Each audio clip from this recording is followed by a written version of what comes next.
This is Uranium Spotlight on Tuesday, October 8th, 2024. Brought to you by Pure Point Uranium Group, your exploration partner in Canada's Athabasca Basin.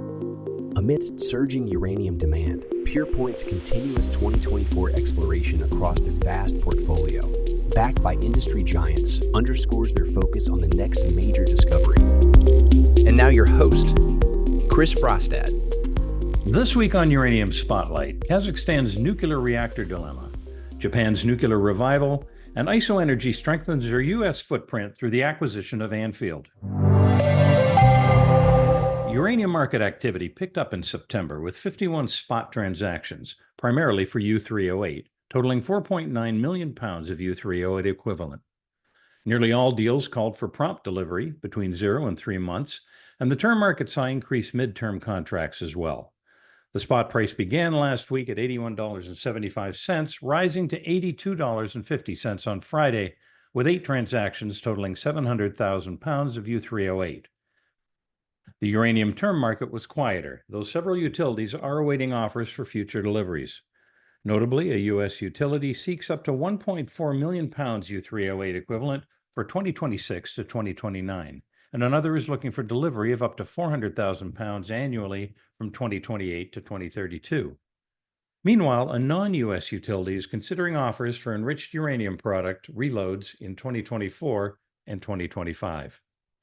Industry participants remain divided on uranium prices expectations for the remainder of 2024, with forecasts ranging from $70 to above $95. While some foresee stability within a $75 to $85 range, others believe that tight supply and increasing demand from utilities could drive prices higher. Looking further ahead, the 5-year outlook for spot prices is mixed, with expectations averaging around $98 a pound, lower than earlier projections. Factors influencing these views include concerns over financial entities liquidating their physical uranium positions and the uncertain future demand for new reactors.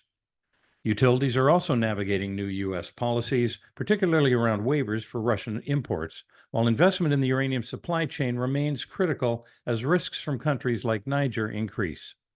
Despite the uncertainty in pricing, sentiment around the nuclear power sector, especially from AI data center energy needs, continues to bolster long-term optimism for uranium demand. On October 6, Kazakhstan held a referendum to decide whether to build a nuclear reactor. With 70% voting in favor and a 64% voter turnout, the measure passed, moving Kazakhstan closer to using nuclear power. However, a couple of challenges remain for Kazakhstan's new nuclear program. The first is deciding who will build the reactor.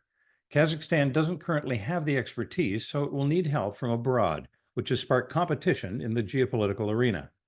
The second challenge is securing fuel for the reactor. Despite Kazakhstan's large uranium production, much of it is tied up in deals with Russia and China.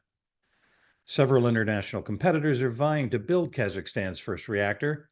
Leading the race is Rosatom, Russia's state-owned nuclear giant, thanks to Kazakhstan's existing close ties with Russia and Rosatom's extensive experience building reactors globally. If Rosatom wins the contract, they'll likely look to secure more uranium from Kazakhstan. Given that Rosatom is the world's largest nuclear fuel manufacturer, they could easily handle converting, enriching, and fabricating Kazakhstan's uranium into fuel for the reactor. Another contender is China's China National Nuclear Corporation, or CNNC, which also has strong ties with Kazakhstan. South Korea's Korea Electric Power Company, or KEPCO, is known for delivering projects on time and within budget, but lacks the political connections that Russia and China have. France's EDF is also in the running, but might struggle to compete on cost, timing, and diplomatic influence. China's CNNC is probably the main competition for Rosatom, giving China's strong ties with Kazakhstan and CNNC's deep experience in reactor construction. China is currently building more reactors than any other country and could surpass the United States in a number of reactors in operation by the end of the decade. Meanwhile, South Korea and France face a tougher challenge, competing against the more experienced, politically aligned, and potentially more cost-effective options from Russia and China. Fuel is also a critical factor. Both Russia and China could process Kazakhstan's uranium into fuel and sell it back to power the reactor. With Kazakhstan producing about 46 million pounds of uranium in 2023, fueling a single reactor, which requires about 500,000 pounds annually, seems manageable. However, if Kazakhstan aims to build more reactors, uranium availability could become an issue given existing commitments to Russia and China. This potential shortage becomes especially relevant if Kazakhstan wants to replace its reliance on coal with renewables. Currently, 80% of Kazakhstan's electricity comes from coal. Nuclear energy is likely necessary for a fully decarbonized electricity sector, as renewables alone can be unreliable without sufficient battery storage. Japan is back in the spotlight for nuclear energy this week, and the shift is significant. The newly elected prime minister, who was initially against nuclear power during the campaign, has quickly reversed his stance since taking office. Now he acknowledges that nuclear energy will be essential for Japan's future, especially as electricity demand continues to surge both domestically and globally. Backing this shift, the prime minister's cabinet is firmly pro-nuclear. The industry and economy minister has emphasized that the new administration aims to restart as many nuclear reactors as possible to support decarbonization and power Japan's industries. Currently, 11 reactors are back online after the Fukushima disaster, but many remain idle, awaiting updated safety approvals. To enhance safety, Japan now has a dedicated disaster management agency, which could help prevent a repeat of the 2011 Fukushima incident during future earthquakes. The industry minister also stressed the importance of next-generation nuclear technology in helping Japan reach its net zero goals. These developments suggest that Japan is committed to nuclear energy for its decarbonization strategy and future energy security. As they ramp up efforts to restart reactors and prepare for the next generation of nuclear tech, Japan's demand for uranium is likely to grow substantially. This is notable since Japan, lacking sufficient domestic resources, will need to source its uranium externally, a key point for uranium investors to watch. Last week, IsoEnergy announced its acquisition of Anfield Energy, significantly enhancing its near-term U.S. uranium production potential.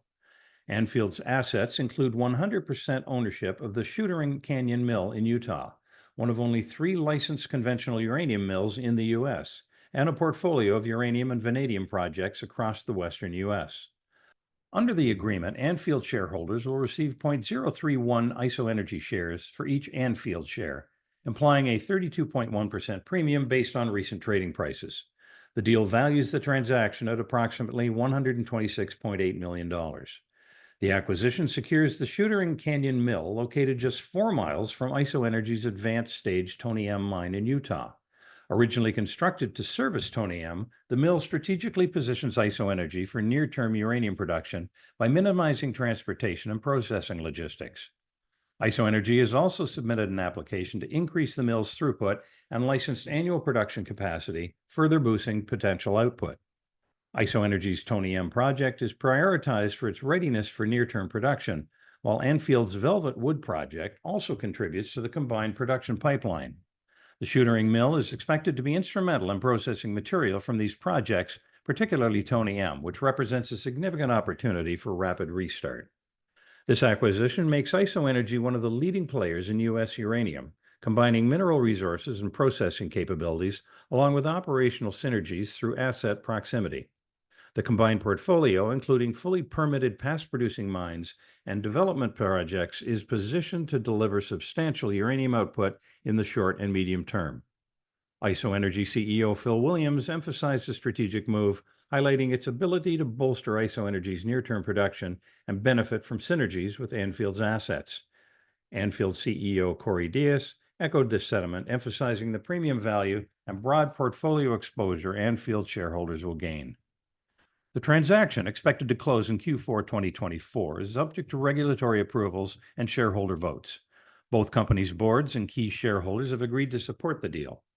Additionally, IsoEnergy has provided Anfield with a $6 million bridge loan to cover working capital needs during the deal's completion.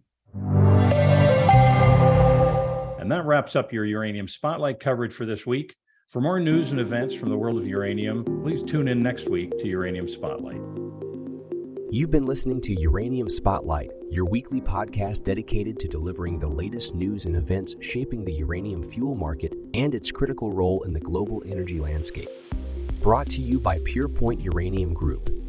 PurePoint actively operates a portfolio of advanced uranium projects in the world's richest uranium district and has established partnerships with some of the largest uranium suppliers worldwide. While our passion for this subject is undeniable, it's essential to clarify that the information presented here is not investment advice. Instead, our goal is to offer an unbiased and comprehensive review of recent events that could impact uranium prices. Join us again next Tuesday for Uranium Spotlight.